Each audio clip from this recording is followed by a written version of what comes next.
Let me tell you something that still gives me chills when I think about it. I was sitting on my own front steps drinking my morning coffee, minding my business, and a cop pulled up like I was a criminal casing the place.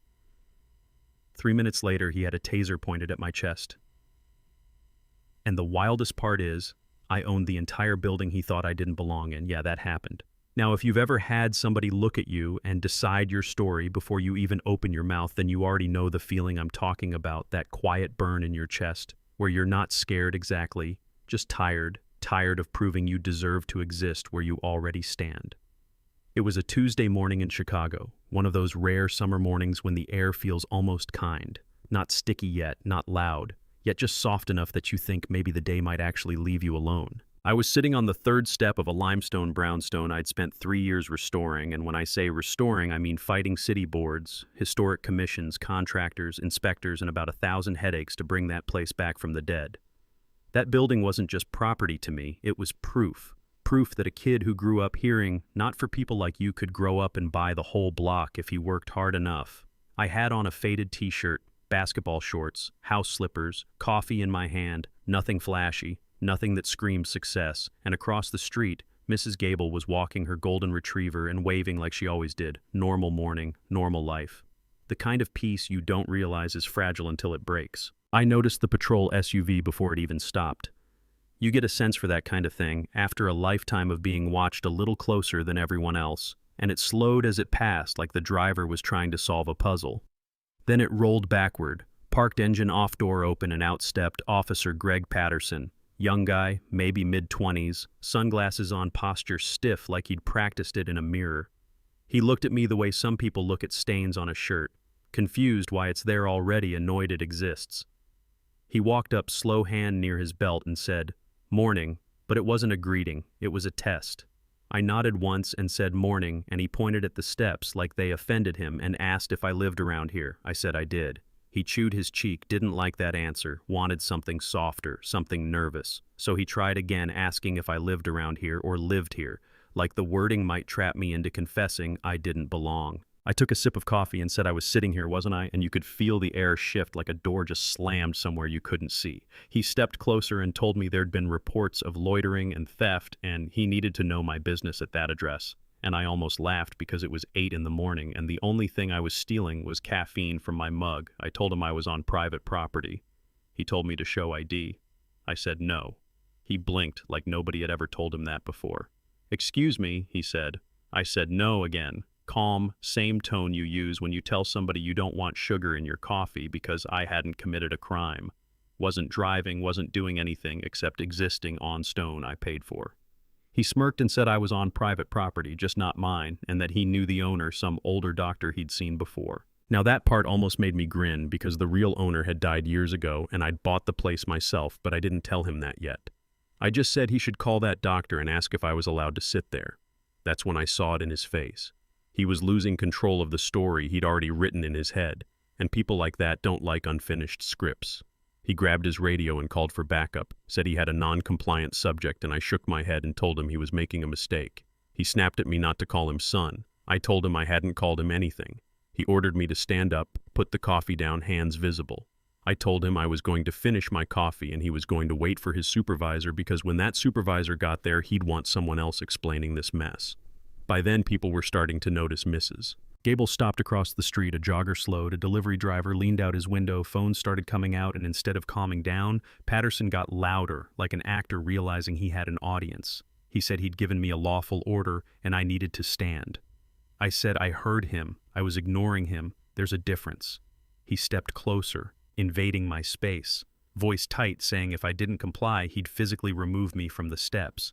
I stood up, then, slow, not threatening, just tall, and he actually took half a step back when he saw how big I was. I asked if he really wanted to remove me from my own front door. He said he didn't believe it was my door. I asked what description I matched, the description of a man breathing while black, and he snapped at me not to play the race card, told me to turn around and put my hands behind my back because I was being detained.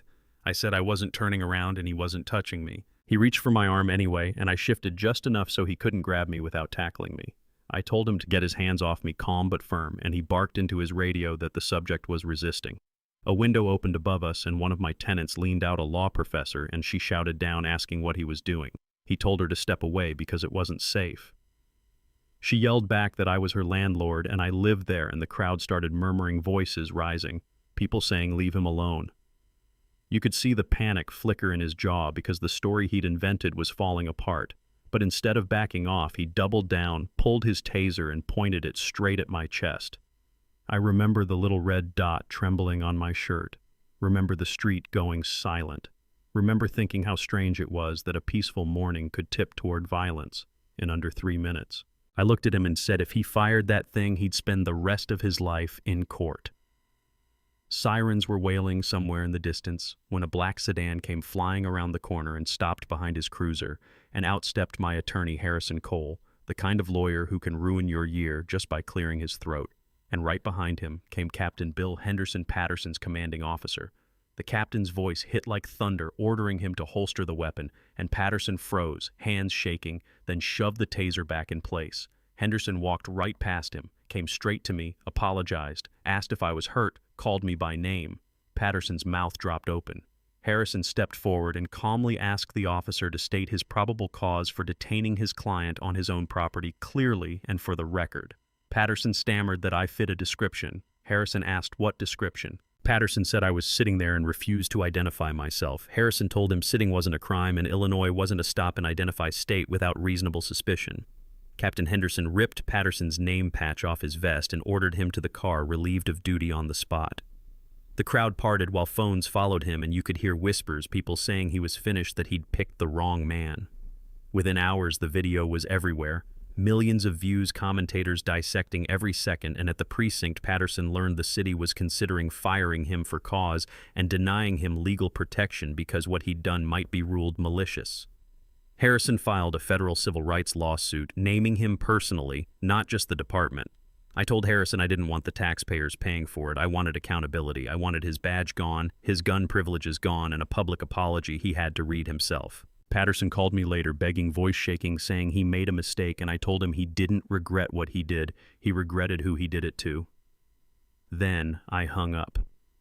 The deposition months later was brutal. Harrison walking him frame by frame through the video, asking if holding a coffee mug was a pre-assault indicator, asking if crossed ankles were threatening body language. And when Patterson admitted he'd been scared, I leaned forward and told him, good, now he knew how people like me feel when police lights flash behind us.